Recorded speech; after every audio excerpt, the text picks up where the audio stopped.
quand on a un terrain naturel, on a une infiltration naturelle de l'eau qui se fait. Et forcément, plus on imperméabilise, plus l'eau ruisselle et moins l'eau s'infiltre. Ce qui derrière pose des problèmes en termes de quantité et en termes de qualité. Et comme on est quand même sur un territoire attractif, on a de plus en plus de surfaces imperméabilisées sur le territoire et donc potentiellement de plus en plus de soucis à l'aval de ces zones urbanisées. Du point de vue de l'eau pluviale, la règle d'or, c'est de gérer là où elle tombe. Ça permet d'éviter de concentrer les problèmes. Pourquoi ? Pour limiter les phénomènes de débordement de réseaux et d'inondation. Pour permettre de restituer l'eau au moment où la nature en a besoin, parce que quand les cours d'eau en été sont alimentés par les nappes, donc si on laisse l'eau ruisseler, elle part vers la mer, alors que quand on l'infiltre vers la nappe, en été, la nappe garde l'eau et en été, elle restitue de l'eau à nos cours d'eau et on a moins de cours d'eau en à sec. Pour limiter aussi la pollution, donc on a parlé de pollution bactériologique notamment, de matières en suspension qui viennent colmater les frayères notamment dans les cours d'eau. Aussi pour améliorer la qualité de vie en ville, parce que quand on a un bassin comme celui-ci, c'est quand même relativement agréable, je trouve, et ça peut permettre en ces temps de changement climatique en zone vraiment très urbanisée d'avoir des petits îlots de fraîcheur.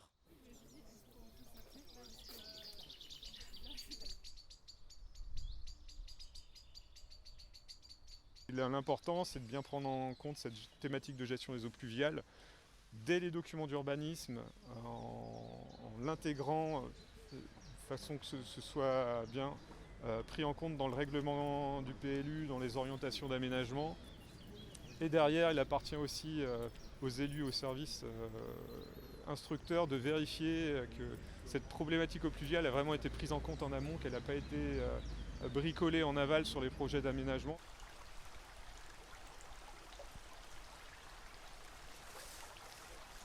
La commune de Nostan, donc quand il y a des projets de lotissement, donc oblige pour les places extérieures aux propriétés privées, donc c'est une place on va dire visiteurs, à mettre en place des stationnements donc drainants, donc interdiction d'imperméabiliser ces places-là. Et l'autre point donc c'est de favoriser la gestion en surface. Les solutions à préconiser, donc ce sont tout ce qui est, on a indiqué fossés et canaux à ciel ouvert pour l'évaporation, l'infiltration, etc. Donc c'est toujours pareil avec des photos pour visualiser au mieux les différentes solutions.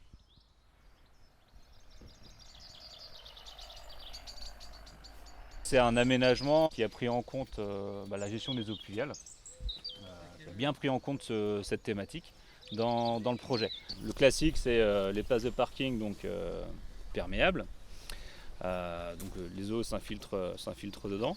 Vous avez, donc, comme j'indiquais tout à l'heure, l'absence de bordure en grande majorité, avec une inclinaison de la voirie qui fait que les eaux donc, vont vers les espaces verts qui sont un peu plus bas que la voirie et donc font une zone de stockage et d'infiltration.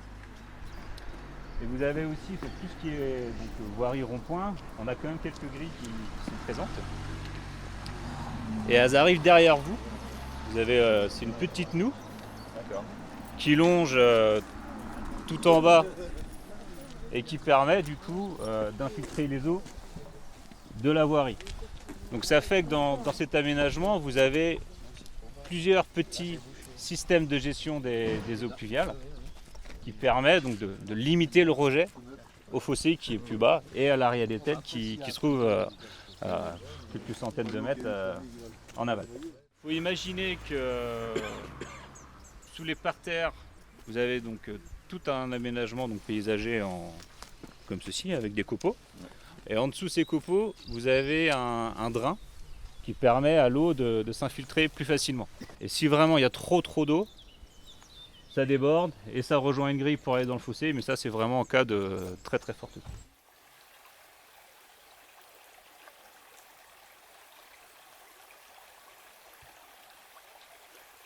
Pour la gestion pluviale pour les particuliers, quelques actions faciles à mettre en place. Par exemple, ça peut être la mise en place d'un jardin d'eau de pluie C'est-à-dire vous déconnectez une partie de votre toiture, vous enlevez une partie de votre gouttière, vous la faites partir sur votre jardin.